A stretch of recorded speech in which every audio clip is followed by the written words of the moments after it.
Welcome back to the Informal Game. My name's Griff. I've got Chris behind the camera making faces at me, and today I want to talk a little bit about managing big player groups and also just using combat diagrams so you don't have to use any miniatures. Most of the way I like to play the game is sort of in your head with a lot of imagination, so I'll show you a couple tricks that I use when I run my games. Stay tuned.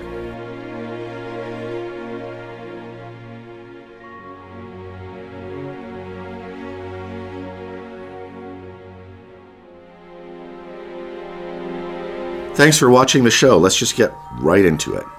When I run a game, I like to play a game that doesn't use any miniatures, and I need to have my players be organized so that I can be organized because there's a lot going on. So there was a note on the last show, somebody asked how I run games with a bunch of players, and I'll just start with that. I'll just show you how I manage players. And what I really do is I get them to manage themselves. So when the session starts, once we begin to play, I'll just casually ask them, are you guys going to do a movement order?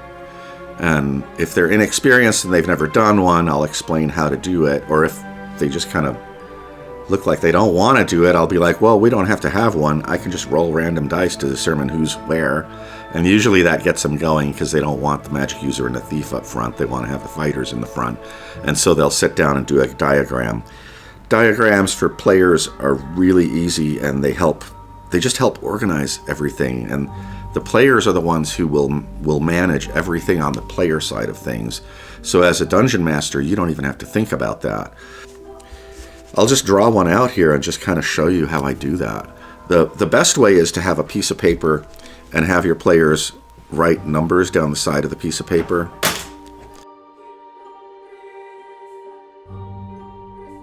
So you'd have like a list of numbers, and then this is something that players are doing. I'm not doing this. I just tell them to do it. And so they write the names out of all the different characters that are in there. I'm just going to do scribbles for player names. And then amongst themselves, they can decide who goes where. Like, let's say number 3 is a fighter, right? And maybe number 6 is a fighter. In the original game, combats happen where you're allowed to have 3 players in the front rank, which gives you a lot more action. So a lot of times what players will do is they'll travel through the dungeon in a formation of 2 by 2, and then when they get into combat, they'll have somebody designated as an extra fighter that moves into the front line. So the back rows kind of have space to move around and maneuver magic users up or whatever they want to do during like a combat situation. So once I have this list of numbers, or once they have this list of numbers, I should say, they just decide where they want to put them. So like they want to have one fighter on the front rank and maybe the other fighter in the middle, number 6. Let's say we've got maybe a cleric with really good armor. Here's our cleric. They just put the cleric number 5 over here. And then they can go 2 by 2 in the back. A lot of times, like I was saying, they'll go like in a 2 by 2 order, so it might show the cleric that's over on the side in the second rank as they're advancing, and they just fill in all the numbers that are there. Hope I get the numbers 1, 2, 3, 4, 1, 2, 3, 4, 5, 6, 7, 8. Look at that. I got them all. So the party's moving like this, and I've got 2 fighters in the front and a couple characters guarding the back. If they run into a situation, they will have somebody designated, like I was saying, the cleric comes out to the side. And so they might even just do like a little arrow, just saying, hey, we get into a fight, this guy shifts into this position, and this is how we're going to fight. And it makes the game really easy to manage because the players in their heads have committed to the movement order that they're using, and they're not going to cheat. It's like, yeah, this is what we agreed on. And then the other thing about it is that you can also designate somebody to be like the, what would you describe them as? I think Gary Gygax calls it the caller. I just like to have a party leader, somebody that sort of is the main person I talk to as the dungeon master. So when they run into a situation, they talk amongst themselves, they make a plan, and the leader says, okay, we're going to head down the right-hand passage and see what's down there. And then they see a door in the distance, and they might say, like, okay, we're going to stop. We're going to move the thief up front. And this may seem like that makes it so only one player is role-playing, but really there's a lot of debate going on between the party members. And so they're having discussions amongst themselves. I can listen in. I've got time to work on my DM stuff behind the screen over here while they're just debating what they're going to do, and then they just tell me what they're doing. And then when they get into situations where it's more of an individual play, like, for instance, if the thief decides to advance down the hallway to the door and put his ear against it and give a little listen, I will turn my attention to the thief player and I'll say, okay, tell me what you're doing. And then I'm role-playing the situation. You know, there's no dialogue. We're role-playing what they're doing between me and the thief player. And they describe going down, and we roll the dice to see if they hear anything and get through that. So that kind of helps speed things up and make things a lot more organized for everybody, really. It makes the game, I don't know, it just makes it a lot faster, you know. So that's pretty much how you do a standard operating procedure for a party. They just come up with a movement order. They tell me who's going to be where in a fight. I don't need to worry about it. The other thing that happens with this is that it kind of dovetails with my DM side of doing combat diagrams.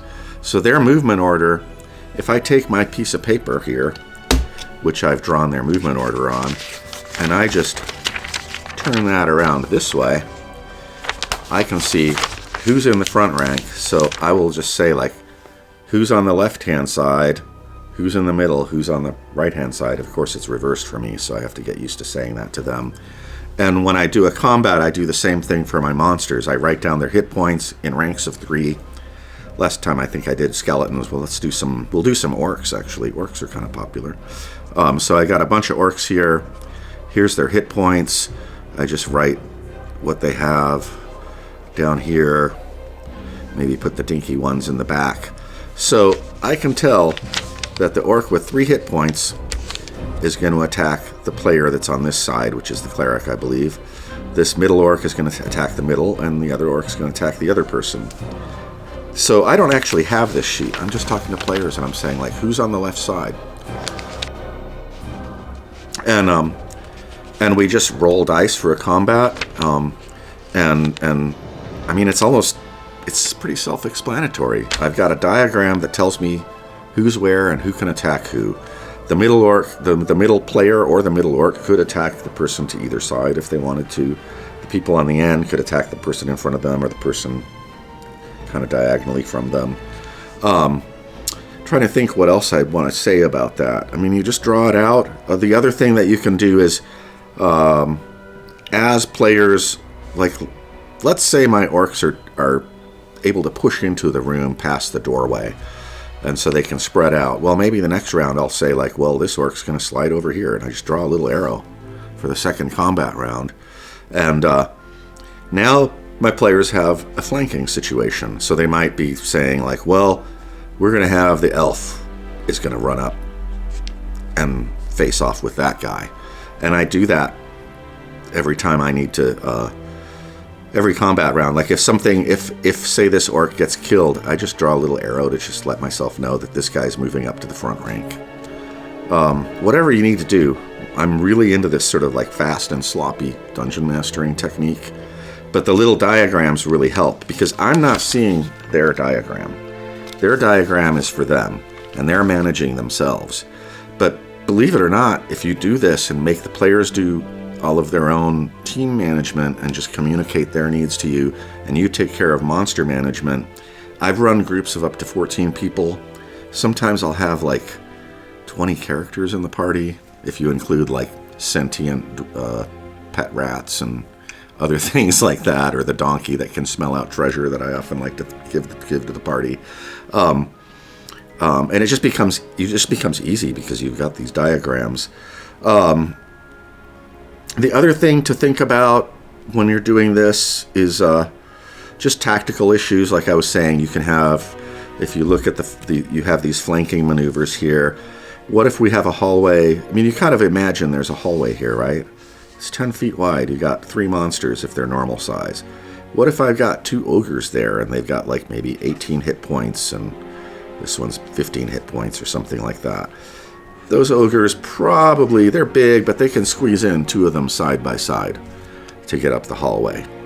Other situations are like if you have a doorway, and I'm not using drawings of combat diagrams like this. I'm just using this to show you how I do it. Let's say the orcs, the players decide to retreat to a better tactical situation. Well, they can stick 3 people here, right? But the orcs can only fit 2 in the doorway. And so now you've got a combat advantage because you've got a 3 attack to 2 attack situation, right? There are little things like that. Depends on your game system. Some game systems figure in things like fighting uphill and downhill. So the players might retreat up a stairwell and they all stand around at the top of the stairwell and wait for the orcs to come up, and they've got an advantage because they're attacking downwards, and I guess it's easier to swing a sword downward. Things like that, or maybe the stairwell is very narrow, so there's only 1 orc coming up at a time, and they've got 3 people at the top ready to do a little clonker bonker action on his head.